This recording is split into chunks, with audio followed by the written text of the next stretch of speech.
At my sister's wedding, I was stopped by the bridesmaids and handed a trash bag. "Help us clean up first, you owe her that much," one said.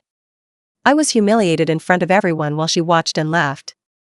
The next day, she showed up with a black eye and a story that turned my world upside down. My 36 female sister, 28 female, humiliated me at her wedding. The next day she showed up at my door with a black eye and told me a secret that changed everything. Now I don't know what to do about our family. "I'm sorry," she whispered, clutching the coffee mug between her shaking hands. I leaned back in the kitchen chair, staring at her swollen face. "You could have told me," I said, the bitterness curling in my chest again. "Instead of letting them treat me like garbage." She just looked at me, hollow, like something inside her had caved in. And that's how it started, the conversation that dragged every ugly truth out into the light. I should probably back up. I'm Elise. I'm 36. Divorced, renting a small duplex outside Asheville, North Carolina. 2 years ago, I got out of a bad marriage to a man who cheated on me so many times I lost count. It wasn't a pretty split. I moved home after, hoping for some kind of support from my family. Didn't get it. See, my sister Mallory is the golden child. Always has been. She's 8 years younger, prettier, smarter, and my parents' pride and joy. Mallory could do no wrong growing up. Every award, every trophy, every boyfriend who brought flowers, my mother collected them like souvenirs. I, on the other hand, was the difficult one. The one who wore ripped jeans and dyed her hair black in high school. The one who married too young and lived to regret it. When Mallory announced she was getting married to Brent, her shiny, successful real estate agent boyfriend, the entire family basically threw a parade. Biltmore Estate wedding. Designer dress. Champagne tower. The works. I was invited, sure, but not as a bridesmaid. Not even as a helper. Just a seat filler. Someone to show up, smile, and not ruin the pictures. And honestly, I was fine with it. Or at least, I told myself I was. The ceremony was beautiful. Everyone said so. Golden sunlight through the trees, flowers everywhere, everything so perfect it barely felt real. Mallory beamed like the center of the universe, and Brent looked proud enough to explode. I sat near the back. No one really talked to me except Aunt Marjorie, who kept mistaking me for someone named Eleanor. I hung around during the cocktail hour because it would have been rude to leave. That's when it happened. 3 of Mallory's bridesmaids, Cassidy, Jenna, and Shelby, swanned up to me. They were all tall, tan, teeth blindingly white. Cassidy held out a trash bag. "Help us clean up," she said, loud enough that a few people nearby turned their heads. "You owe her that much." At first, I thought it was some kind of joke. But their faces were dead serious. I stared at them. "Excuse me?"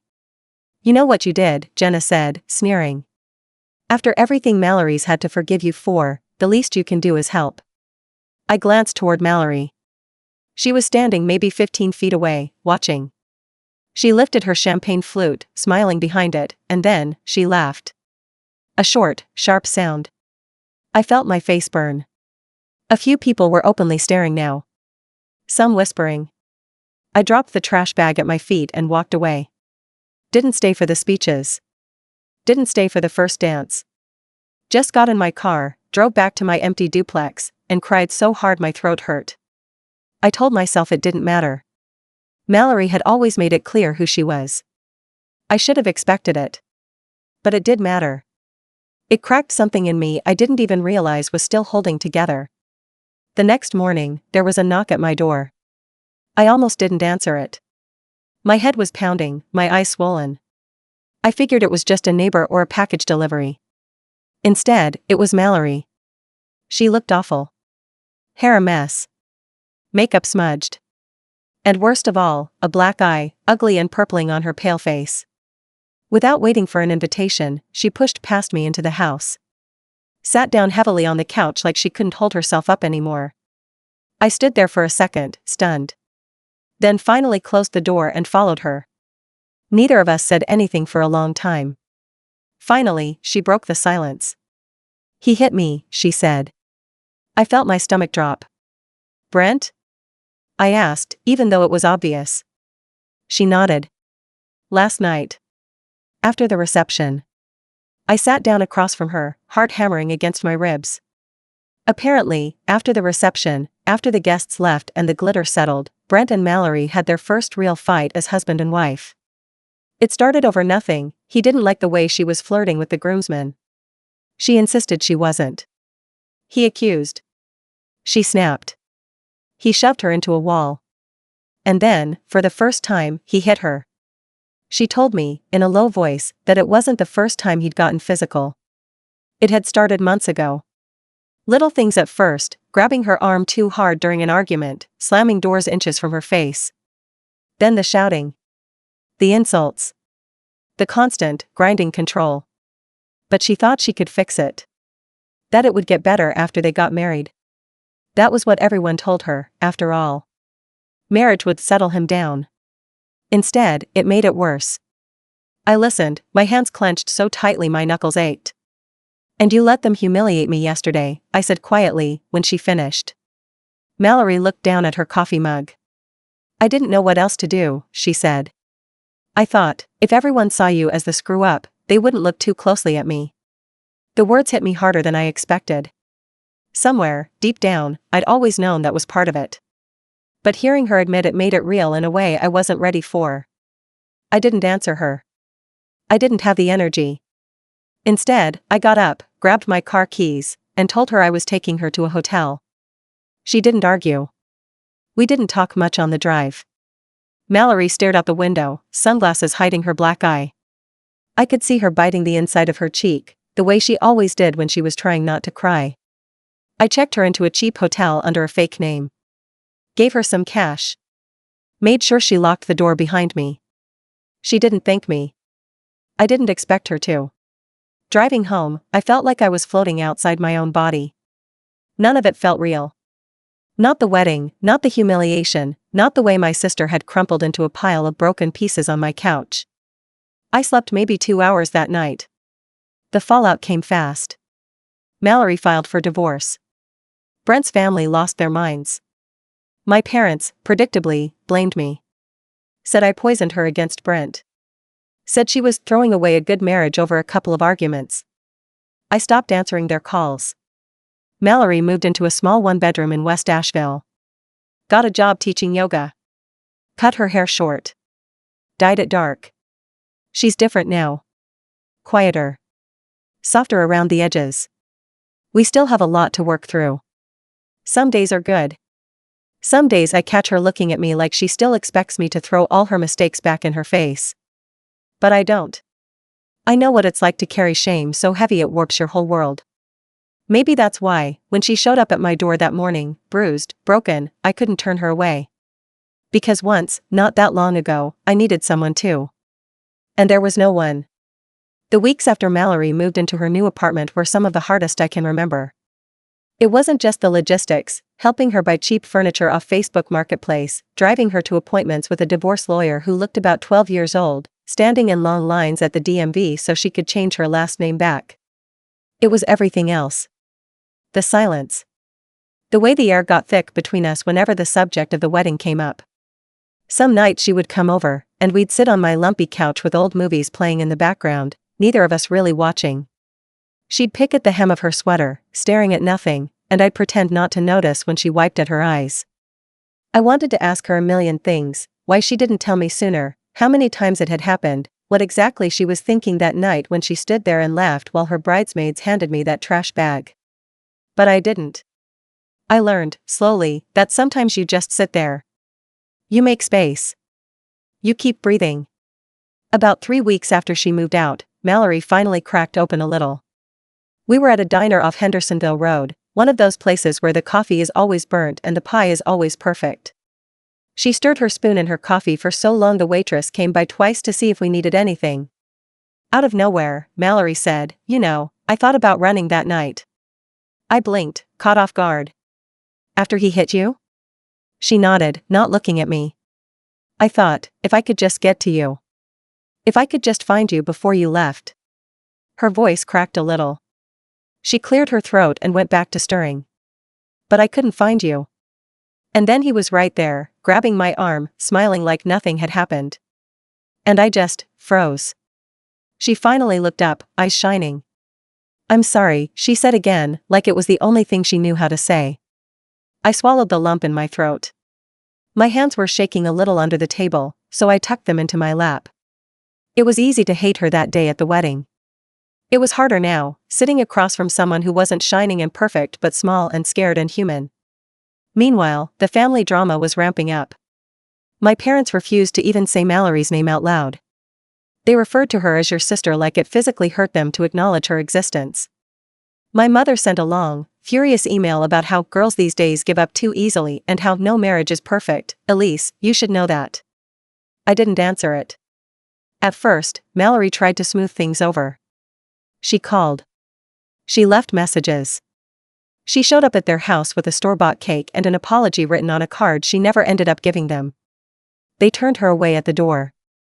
Dad stood there, arms crossed, blocking the entrance. Mom never even came to see who it was. Mallory drove straight to my place after, still holding the damn cake, tears streaking her mascara. We sat on my porch while she cried and the dog laid his head on her knee like he could feel her breaking apart. I didn't tell her it would be okay. I didn't tell her they'd come around. Because honestly, I didn't know if they would. Summer slipped into fall. Mallory's divorce dragged on longer than expected because Brent fought it tooth and nail. He didn't want to let go of the image, the beautiful wife, the fancy wedding, the picture-perfect life. He dragged his feet on paperwork. Hid money. Lied to the lawyers. Mallory held firm. I saw her harden during those months. Saw her realize just how much she'd been taught to prioritize appearances over her own safety, her own happiness. She stopped wearing the polished makeup, the tight dresses, the soft pastel colors my mother always loved. Started showing up in leggings and hoodies, hair in a messy bun, no makeup. She looked tired but real. Solid. It was around late October when the real storm hit. The family has this cabin up in Boone. It's been in the family for generations. Nothing fancy, 2 bedrooms, wood paneling, a fireplace that barely works. But my parents acted like it was the crown jewels. We grew up spending weekends there, running wild in the woods, toasting marshmallows, sneaking cheap beer when we were older. It was a place full of memories, good and bad. After the divorce started, my parents made it clear that Mallory was cut off. No more family events. No holidays. No access to the cabin. Except, plot twist, the cabin wasn't technically theirs. It had been left to both of us, jointly, by our grandfather. His will was ironclad. Which meant Mallory had every legal right to use it. When she found that out, she was furious. And hurt. And for the first time since the wedding, a little bit vengeful. "I want to go up there," she said one night, sitting cross-legged on my living room floor. "I want to remind myself that not everything they told me was theirs actually is." I hesitated. "You sure?" She nodded. "I'm tired of letting them own me." So we packed up a cooler, loaded the dog in the car, and drove up the winding roads to Boone on a crisp Saturday morning. The cabin was just as I remembered it. Dusty. Cold. Smelling faintly of wood smoke and mildew. But it was ours. We spent the weekend cleaning it out. Lighting a fire that barely caught. Playing old records we found in the cabinet. Drinking cheap wine on the sagging porch while the leaves fell around us like fire.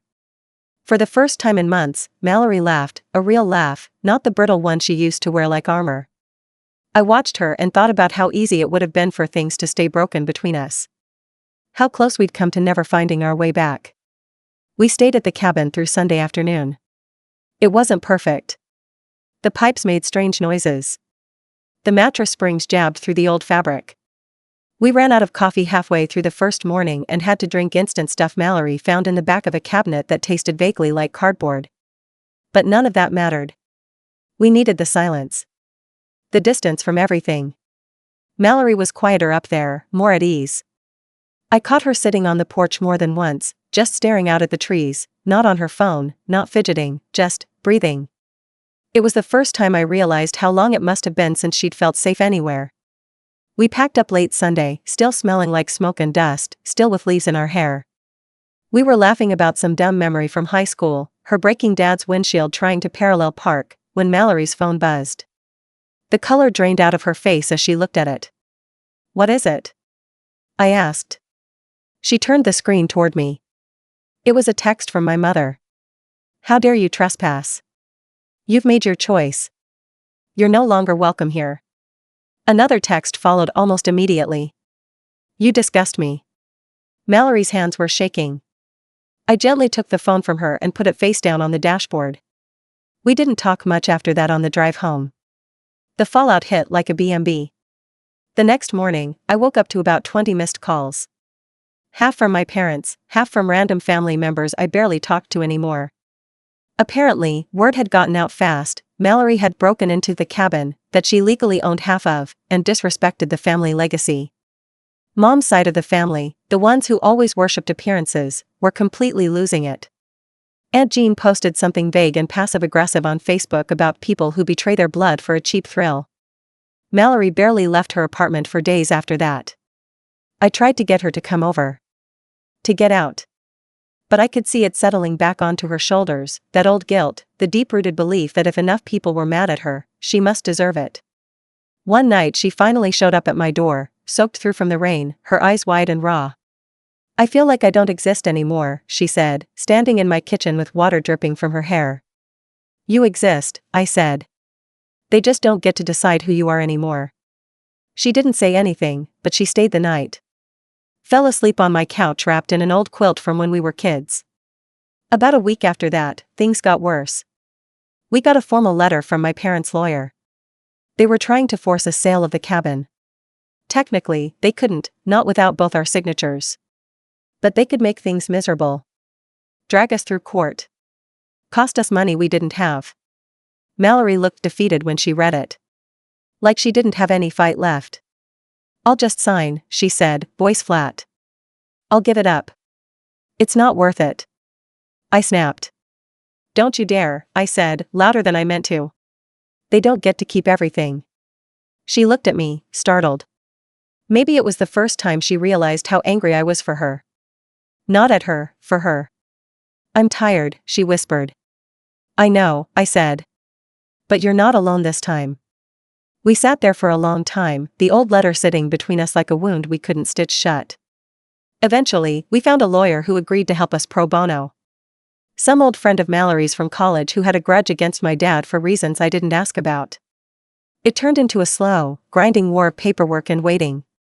Every few weeks, another nasty letter would show up. Every time it knocked the wind out of Mallory a little more. But we kept going. Because sometimes you don't get to win clean. Sometimes surviving is the only win you get.